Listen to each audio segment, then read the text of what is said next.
If you've been trying to keep up with the U.S. China trade situation this year, you're not alone. Everyone's been talking about it, and for good reason. Tariff policies have shifted constantly, and the ripple effects of that have hit supply chains hard. So today we're talking about the latest developments, at least at the time of this video, after the London meeting, and what it means for your quality control strategy. U.S. and Chinese representatives met in Switzerland last month, and they rolled back the tariff percentage on a 90-day pause. Now they've just met in London, and it seems like the tariff situation might be stabilizing with a tariff of 55% in total on goods coming from China. But all the back and forth on tariffs has led to a situation where many factories in China were ramping down production, and then when the 90-day pause started, it ramped up again very quickly.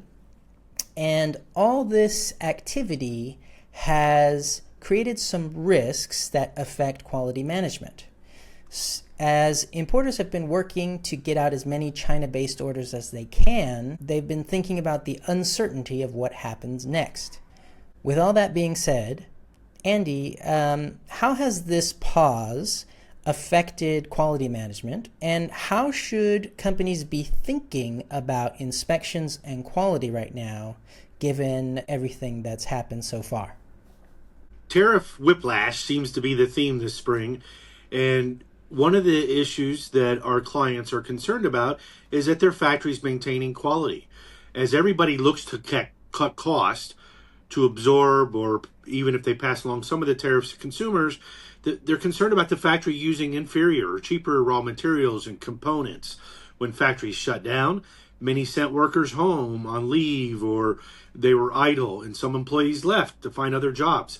And so now as factories are ramping back up, working again during the pause, and now maybe a plateau at the current tariff rate, some of the factories don't have qualified workers that are trained in the task or duties that they were doing during assembly. So maintaining inspections is critical. Testing of raw materials and components when necessary to ensure that there aren't banned substances due to regulatory compliance requirements is critical. So maintaining your quality program throughout this tariff whiplash season is critical. Those are some good thoughts there, Andy. And so far we've been talking about the U.S. and China and Chinese production. But a lot of companies that sell products in the U.S. have been trying to actually diversify their manufacturing locations. And this is nothing new that just started happening this year, but it's been a general trend over several years. And most consumer goods companies are not seriously considering any major moves into U.S. manufacturing. So they're really thinking about kind of China plus one initiatives. Where can they move production in Asia or elsewhere to places like Vietnam, India, Cambodia, or Mexico? And at Insight, we've seen our clients move production to various countries in recent years. What are, in your view, the biggest quality and compliance risks that come from moving production to a new country?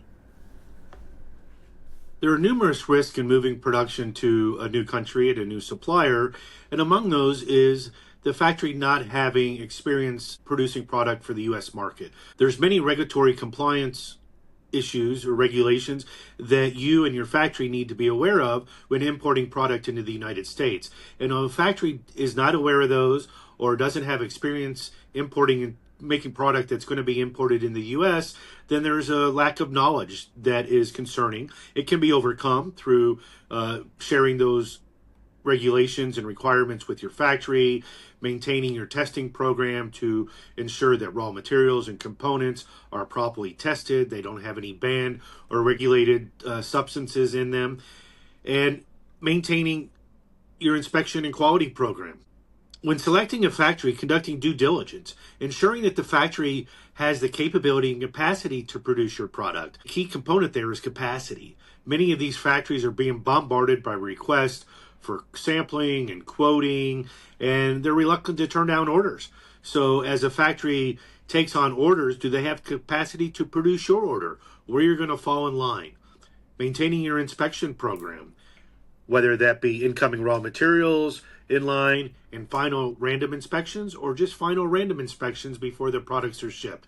So it's important to maintain your quality program when transitioning to a new supplier or an additional supplier. Don't give waivers or one-off, you can ship this time, but next time, because that's a slippery slope. So for companies that are eyeing these new suppliers across Asia or Latin America, they need to vet their factories to see that if they have that capacity, to see if they have the ability to meet the regulatory or quality standards that you need to meet.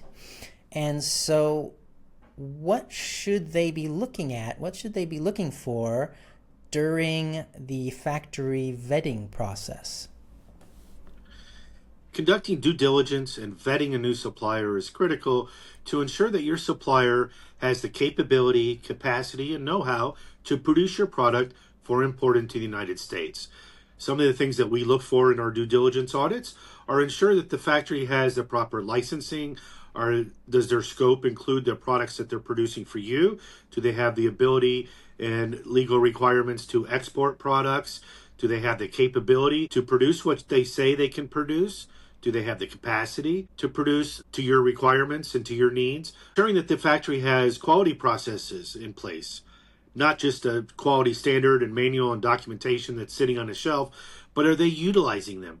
Are there samples of your product or various stages, a component of approval process of an item in production?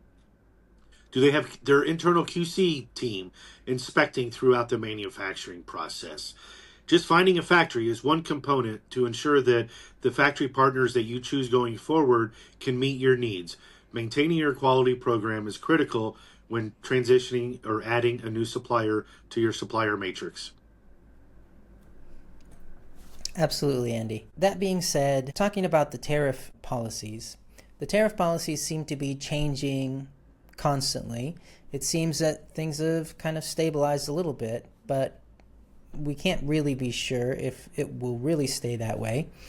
And so things are not always predictable. So how can quality and compliance teams prepare for the unexpected without overreacting to every single headline? During this time of uncertainty, is with the tariff policies, looking to add suppliers to your supplier matrix, we're often asked, how do we maintain our quality? Well, I think that is a simple answer. Stay status quo. Don't change your quality program based on the tariff whims and changes. You need to maintain course and ensure that you're following your internal quality program. Continuing testing, continuing inspections, continuing audits on a regular basis, whether that be annually or biannually, or when you're finding a new supplier, a partner. So the tariff policy and changes shouldn't make changes in your quality program at all. So, Andy, what would be your number one piece of advice for importers during these challenging times? During these challenging times, it's important to take a deep breath. We get caught up in the headlines. We see the regularly, weekly, or every couple of weeks changes to tariffs, and a meeting's going to come up and what the outcome is going to be and the anxiety that comes with that. Who's going to absorb and pay those tariffs? Your factory isn't going to reduce their cost. Your client isn't going to accept a price increase. What do you do? Well, first you need to take a deep breath and realize it's probably going to change tomorrow, and you need to analyze how you can continually to survive, have your products made and sell to your clients and not losing money. So my number one piece of advice is take a deep breath. 2 is stay the course. Okay, yes. Always taking those deep breaths. Excellent thoughts there. So Andy, thanks for unpacking all that. And for everyone watching, if this has helped you think differently about quality management in today's trade climate, be sure to give us a like, drop a comment, and hit subscribe so you don't miss the next one. And if you're dealing with supplier risks or planning inspections in a new country, reach out to us at Insight Quality and we'd be happy to help you get the clarity that you need.